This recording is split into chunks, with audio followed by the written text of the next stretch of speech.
మత్స్యకారుల సంక్షేమానికి గత వైఎస్ఆర్సీపీ చేసిన కృషిని శాసనమండలి సాక్షిగా కూటమి ప్రభుత్వం ఒప్పుకుంది. గత ప్రభుత్వంలోనే వేల కోట్లతో ఫిషింగ్ హార్బర్ల నిర్మాణాలు జరిగాయని అంగీకరించింది. నెల్లూరు జిల్లాలో జువ్వలదిన్నె ఫిషింగ్ హార్బర్ కూడా వైఎస్ఆర్సీపీ ప్రభుత్వ పుణ్యమేనని ప్రభుత్వమే ఒప్పుకుంది. నెల్లూరు జిల్లాలో ఫిషింగ్ హార్బర్ల నిర్మాణాలకు, పరిశ్రమల స్థాపనకు గత వైఎస్ జగన్ ప్రభుత్వం బాటలు వేసింది. 2019లో అధికారంలోకి వచ్చిన వైఎస్ఆర్సీపీ మత్స్యకారుల సుదీర్ఘ కలను సాకారం చేసింది. జువ్వలదిన్నె ఫిషింగ్ హార్బర్ ని పూర్తి చేసి మత్స్యకారులకు అందుబాటులోకి తీసుకొచ్చింది. రాష్ట్రంలోని మత్స్యకారులంతా సుదీర్ఘకాలంగా కలలు కంటున్న ఫిషింగ్ హార్బర్లు మాజీ సీఎం వైఎస్ జగన్ చొరవతో అందుబాటులోకి వస్తున్నాయి. 2014-19 మధ్యలో టీడీపీ హయాంలో కాగితాలకే పరిమితమైనవి 2019-24 మధ్య వైఎస్ జగన్ సంకల్పంతో వాస్తవ రూపం దాల్చాయి. అందులో నెల్లూరు జిల్లా కావలి నియోజకవర్గంలోని జువ్వలదిన్నె ఫిషింగ్ హార్బర్ ఒకటి. దేశంలోనే ఎక్కడా లేని విధంగా ఏపీలో గత వైఎస్ఆర్సీపీ ప్రభుత్వం ఒకేసారి 9 ఫిషింగ్ హార్బర్ల నిర్మాణం చేపట్టింది. వాటిల్లో ఒకటి Juvvaladinne fishing harbour. YS Jagan సంకల్పంతో ఈ హార్బర్ నిర్మాణం పూర్తి చేసుకుని ప్రారంభానికి సిద్ధమైంది.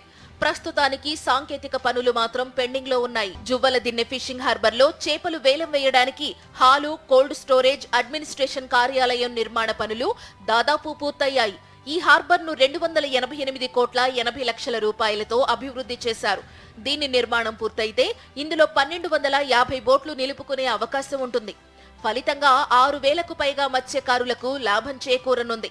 జువ్వలదిన్నె ఫిషింగ్ హార్బర్ ఏటా 41,250 మెట్రిక్ టన్నుల చేపల క్యాచ్ ను నిర్వహించడానికి అనుగుణంగా రూపుదిద్దుకుంది. మత్స్య వాణిజ్యం, ఆర్థిక కార్యకలాపాలను వేగవంతం చేయడం, ఉపాధి అవకాశాలను సృష్టించడమే లక్ష్యంగా అప్పటి సీఎం వైఎస్ జగన్ ఈ బృహత్తర కార్యక్రమానికి శ్రీకారం చుట్టి దీన్ని పూర్తి చేశారు. అలాగే రాష్ట్ర వ్యాప్తంగా 3,520 కోట్ల 56 లక్షలతో ప్రతిష్టాత్మకంగా 9 ఫిషింగ్ హార్బర్లు నిర్మించారు. జగన్మోహన్ రెడ్డి గారు మనం అధికారంలో రావడంతో మీకు జువ్వలదిన్నె దగ్గర ఫిషింగ్ హార్బర్ ఏర్పాటు చేస్తానని హామీ ఇచ్చారు.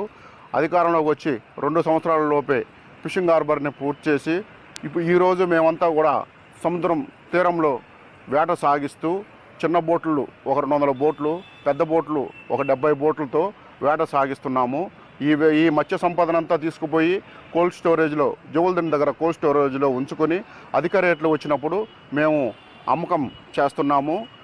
ఇప్పుడు ఈ జువ్వలదిన్నె ఫిషింగ్ హార్బర్ వచ్చినందువల్ల ఇతర రాష్ట్రాల నుంచి కూడా ఎగుమతిదారులు వచ్చి మా దగ్గర చేపలు, మత్స్య సంపద అధిక రేట్లకు కొనుగోలు చేస్తున్నారు.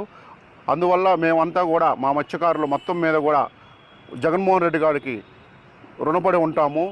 జువ్వలదిన్నె హార్బర్ వద్ద మత్స్యకారులకు అదనపు ఆదాయం తీసుకొచ్చేలా ఇంటిగ్రేటెడ్ ఫుడ్ పార్కుల ఏర్పాటుకు ఏపీ మారిటైమ్ బోర్డు కసరత్తు చేసింది. పైలట్ ప్రాజెక్టు కింద జువ్వలదిన్నె వద్ద 50 ఎకరాల్లో ఫుడ్ పార్క్ ఏర్పాటుకు చర్యలు తీసుకుంది. అయితే కూటమి ప్రభుత్వం వచ్చిన తరువాత ఆ పనులు కూడా అటకెక్కాయి. గత ప్రభుత్వంలో మత్స్యకారులకు మేలు జరిగిందని వైఎస్ఆర్సీపీ ఎమ్మెల్సీలు అడిగిన ప్రశ్నకు ప్రస్తుత ప్రభుత్వంలోని మంత్రులు సమాధానమిచ్చారు.